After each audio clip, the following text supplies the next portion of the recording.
Two major hospitals in New South Wales hotspots are now turning away COVID patients. This on a day of 919 new infections. Dr. Jonathan Williamson is a respiratory specialist in another hotspot hospital. I spoke with him a short time ago. Dr. Williamson, thank you for your time. I really want to talk to you tonight about how COVID manifests and the various ways it manifests and how you treat COVID patients. But first, we heard this afternoon that Blacktown Hospital has now joined Westmead Hospital in turning away COVID patients. You're at Liverpool Hospital. How is that going to impact you? I think we should think of the health system as a citywide system. We have a lot of hospitals, we have a lot of COVID-ready hospitals, and we need to share the burden. If one hospital is having difficulty because of the sheer burden of their presentations, then patients can be moved, transferred across through ambulances to other centres. We're hoping at Liverpool, where we're very busy at the moment, that maybe as our numbers in our community start to drop, we can help other hospitals as well. Do you still have capacity? We do, that's correct. And given that we're now at something like 12,000 active cases in New South Wales today, and the hospitals are under some strain, clearly, as we continue with this, and we're getting 900 more cases a day, is the system going to be able to cope? Look, the system is filled with amazing people. This is an unprecedented strain on our system. We haven't had to do this before.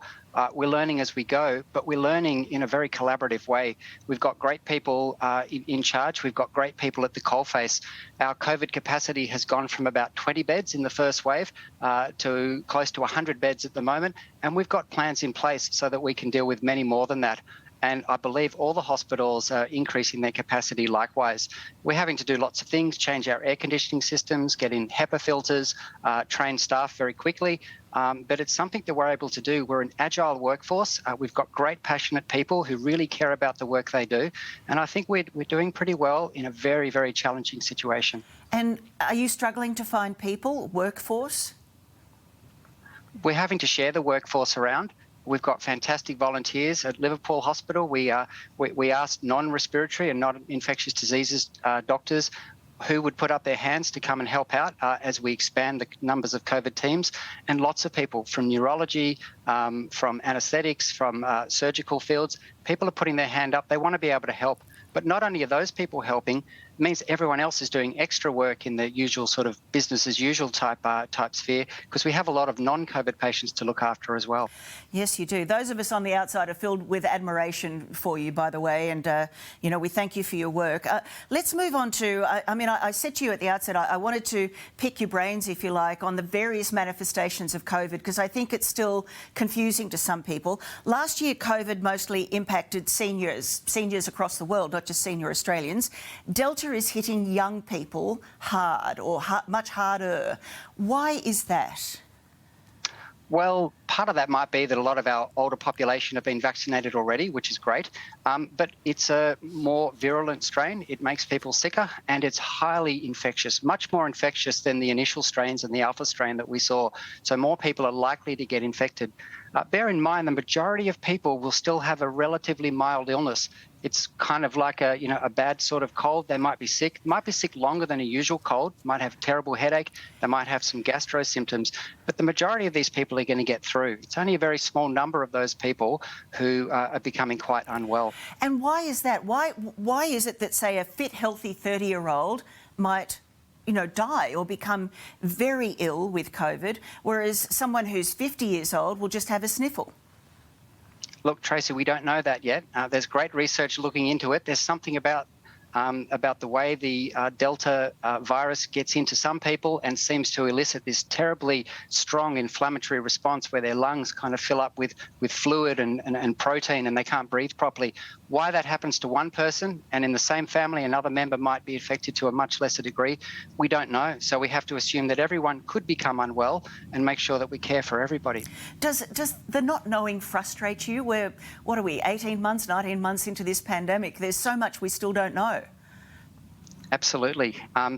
18 months is actually a pretty short time in the history of an infectious disease. Some of these diseases like tuberculosis, measles, others that we've dealt with for years and years, we've had decades to get the research. This is all such a short period of time for clinical world to deal with. Do you have a chance to talk to your younger patients when they come in? Are they people who've always taken their good health for granted, and are they surprised to be so sick, or are there underlying conditions? Tracy, I play soccer on weekends, and one of my best mates in my team last week, he's a builder, he got a call from public health to say that he was infected. He has no idea how he got it. He'd had his first vaccine, which is great, and he became unwell, and unfortunately today he had to go into hospital for breathing problems. It doesn't really matter how well or unwell you are before. It can affect anybody unexpectedly. Are most of your patients unvaccinated?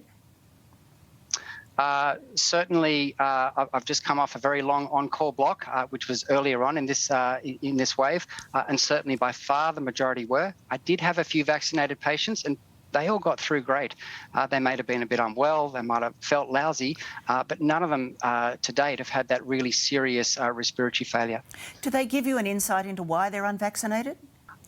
I think there's been some nervousness about it. There's been some availability issues. I think the last 4 weeks, got to say, New South Wales Health has just gone all out to get as many people vaccinated more recently, and people are doing it in droves. So yes, maybe there was some hesitancy.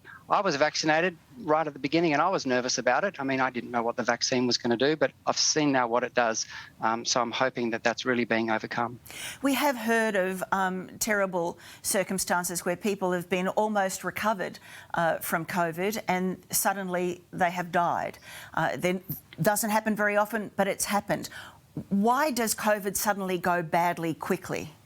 Young people can become more unwell than they necessarily realise. Their oxygen levels can become quite critically low without necessarily getting short of breath, which is why any degree of shortness of breath should prompt referral to one of the emergency departments.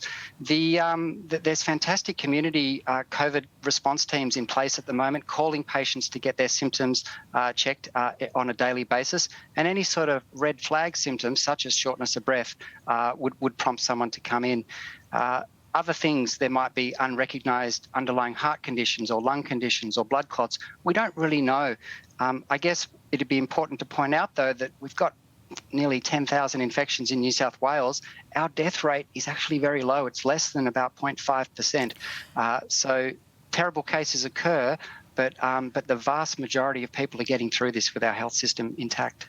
Are there early signs that you might get through a bout of COVID with just mild symptoms, and are there early signs that are red flags that you're going to have a rough time?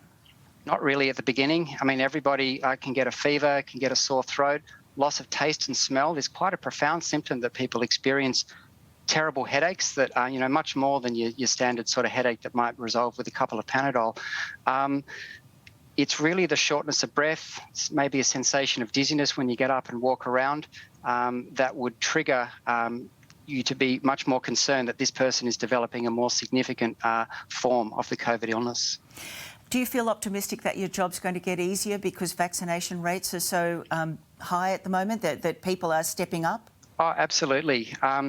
Without vaccination and without the health measures in place, the curve is exponential.